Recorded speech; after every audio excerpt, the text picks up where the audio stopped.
Ketemu lagi pada praktik akuntansi perusahaan manufaktur. Kali ini kita berada pada pertemuan ketiga. Pada pertemuan kali ini kita akan membahas metode pengumpulan biaya. Seperti kita ketahui, kalau perusahaan manufaktur itu adalah perusahaan yang memproduksi barang, mengolah bahan baku menjadi barang jadi. Nah, dalam pengolahan bahan bakunya tentu akan berbeda-beda antara satu perusahaan dengan perusahaan lain, tergantung pada jenis produk yang dibuat dan bagaimana proses pembuatan produk tersebut. Nah, dalam manufaktur sendiri dipandang dari sudut karakteristik proses produksinya, perusahaan manufaktur bisa dibedakan menjadi dua. Yang pertama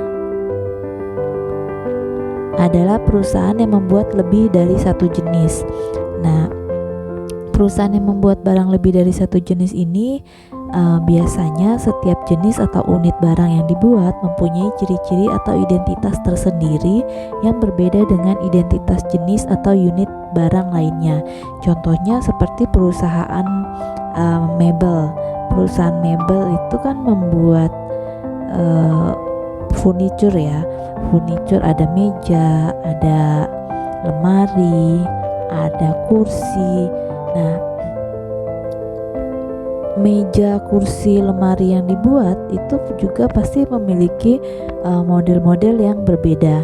Bahkan juga terkadang ada pesanan-pesanan khusus itu, mau modelnya seperti ini atau yang lagi tren sekarang modelnya seperti ini gitu. Nah, sehingga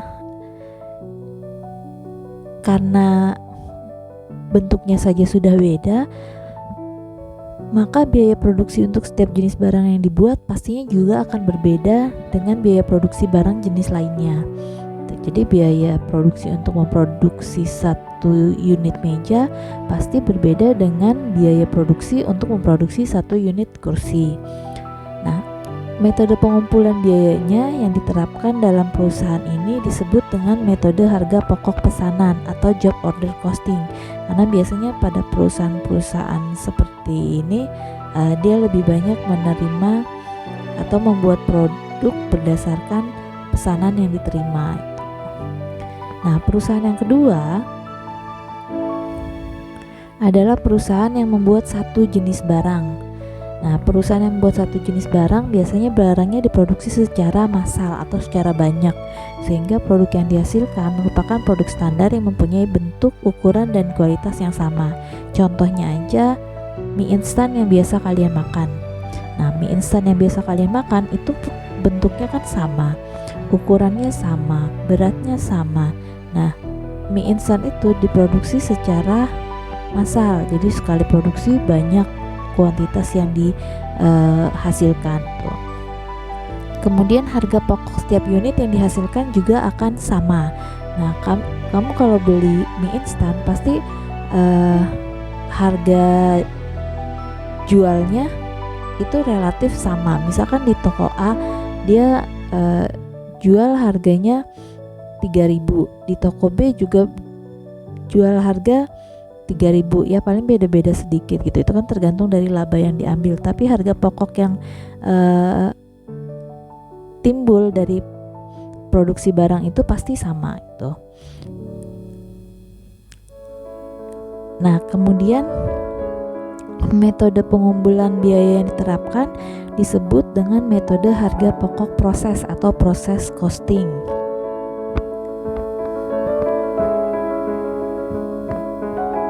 Nah, sekarang kita akan melihat pembebanan biaya dalam metode harga pokok pesanan. Dalam metode harga pokok pesanan, biaya produksi digolongkan menjadi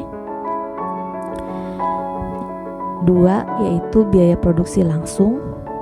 Nah, biaya produksi langsung ini terdiri atas biaya bahan langsung dan biaya tenaga kerja langsung.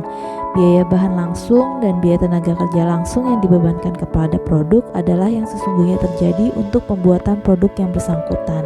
Nah, ini harus selalu diingat apa sih yang dimaksud dengan biaya bahan langsung. Biaya bahan langsung itu adalah biaya yang bahan yang langsung digunakan atau bisa dibilang bahan baku utama dalam suatu produk gitu. Jadi kalau misalkan pabrik mie instan, berarti bahan bakunya adalah terigu. Nah, seperti itu. Kemudian tadi dikatakan biaya produksi langsungnya itu selain biaya bahan langsung ada biaya tenaga kerja langsung. Nah, biaya tenaga kerja langsung ini adalah karyawan yang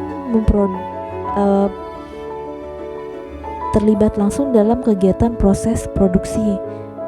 Misalkan kalau dalam pabrik mie instan itu berarti karyawan yang mengolah adonannya, misalkan seperti itu.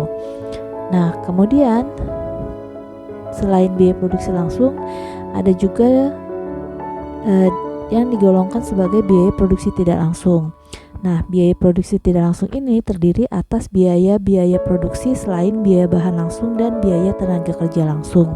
Kalau dalam pembuatan mie instan, biaya bahan langsung selain biaya bahan langsung itu apa aja untuk membuat mie instan? Ada kita butuh misalkan telur, atau kita butuh biasa kalau untuk membuat mie itu kita butuh garam, atau mungkin ada yang pakai penyedap rasa seperti itu. Nah, itu kan biaya selain biaya bahan langsung gitu ya, dia bahan pelengkap untuk menambah hasil dari produk tersebut. Nah, kemudian biaya produksi tidak langsung yang dibebankan kepada produk atau yang menjadi bagian dari harga pokok ditetapkan berdasarkan tarif yang telah ditetapkan sebelum proses produksi. Dengan demikian, bukan biaya produksi tidak langsung yang sesungguhnya terjadi. Nah, ini bedanya antara biaya produksi langsung sama biaya produksi tidak langsung di metode harga pokok pesanan. Kalau biaya produksi langsungnya kan biaya yang sesungguhnya terjadi. Jadi kalau misalkan perusahaan pakai terigu 10 kilo, ya harga dari 10 kilo itulah yang akan menjadi biaya bahan langsungnya gitu. Atau misalkan tenaga kerja yang terlibat secara langsung upahnya itu senilai 1 juta, maka biaya tenaga kerja langsungnya nominalnya adalah 1 juta.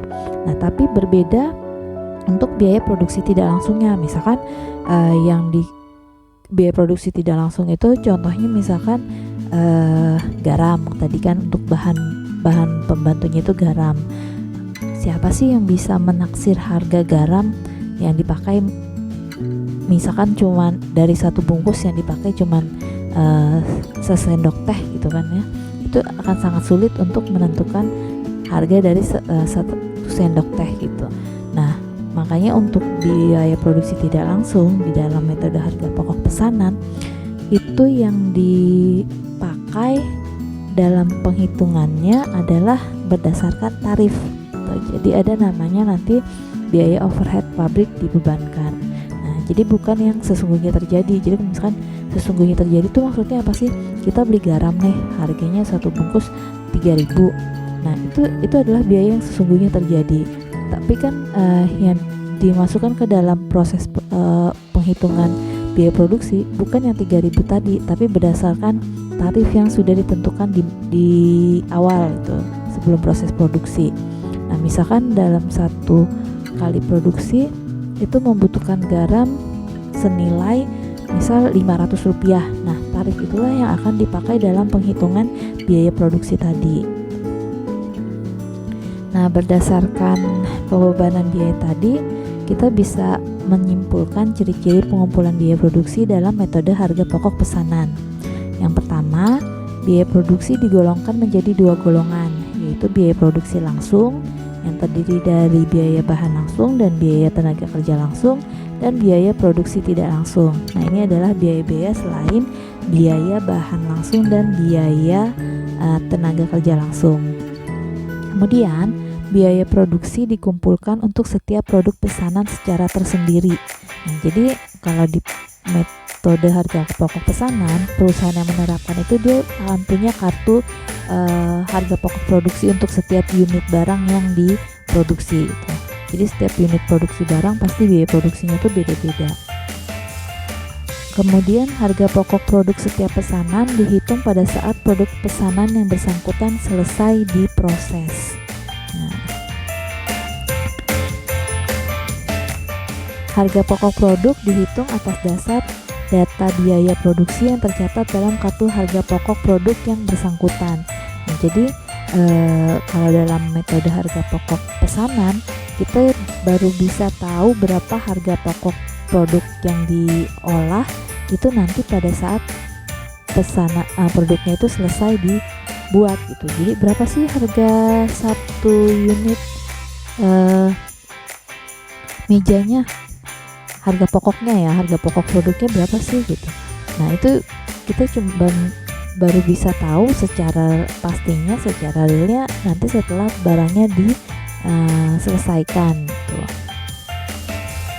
Nah, taunya dari kartu harga pokok produk tadi.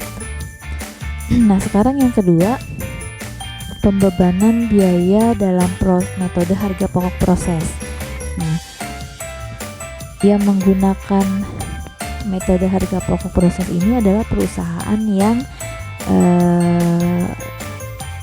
proses produksinya tadi dikatakan kalau proses produksinya ini memproduksi satu jenis barang yang massal gitu ya, bisa satu jenis barang atau lebih, tapi dia secara massal, artinya kuantitasnya sekali produksi itu banyak gitu.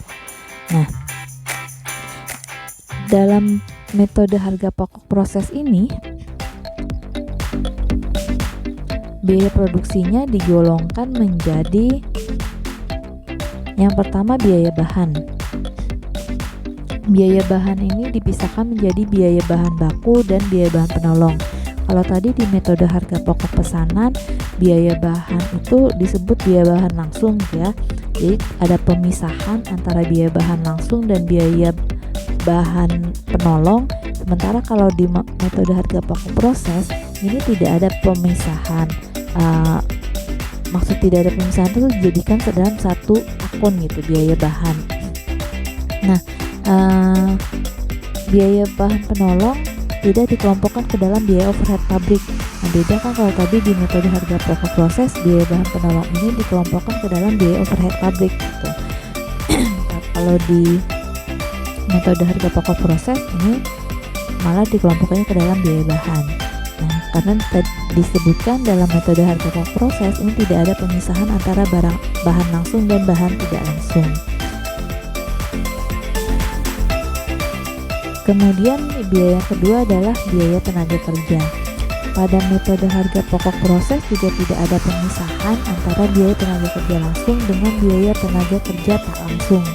Kalau di metode harga pokok pesanan kan ada tuh biaya tenaga kerjanya, biaya tenaga kerja langsung, sama kayak tadi biaya bahan langsung. Nah, di dalam metode harga pokok proses, kedua jenis biaya, baik biaya tenaga kerja langsung maupun biaya tenaga kerja tak langsung, itu dikelompokkan dalam satu kelompok, yaitu biaya tenaga kerja.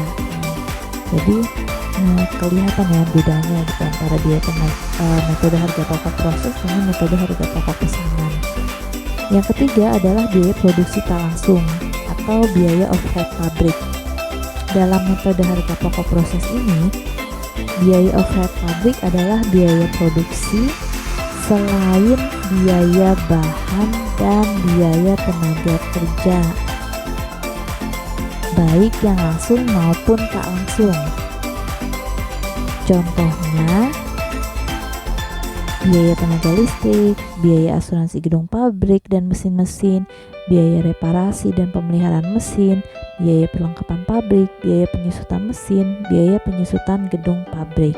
Nah, itu contoh dari biaya produksi tak langsung. Nah, contoh dari biaya produksi tak langsung ini juga sama seperti di metode harga pokok proses pesanan gitu. Nah, dari pembebanan biaya tadi Bisa disimpulkan ciri-ciri dari metode harga pokok proses. Yang pertama adalah biaya produksi dikumpulkan untuk setiap periode tertentu. Kalau tadi di pesanan, biaya produksinya dikumpulkan untuk setiap jenis produk yang dipesan. Kalau di proses dikumpulkan untuk setiap periode tertentu. Kemudian harga pokok persatuan produk dihitung pada setiap akhir periode, biasanya setiap akhir bulan. Nah, harga pokok persatuan produk dihitung dengan rumus jumlah biaya produksi dalam satu periode tertentu dibagi dengan jumlah satuan produk yang dihasilkan pada periode yang bersangkutan. Nah, jadi karena dia lebih sifatnya umum gitu ya, maka dia bisa dibagi ke dalam unit yang dihasilkan.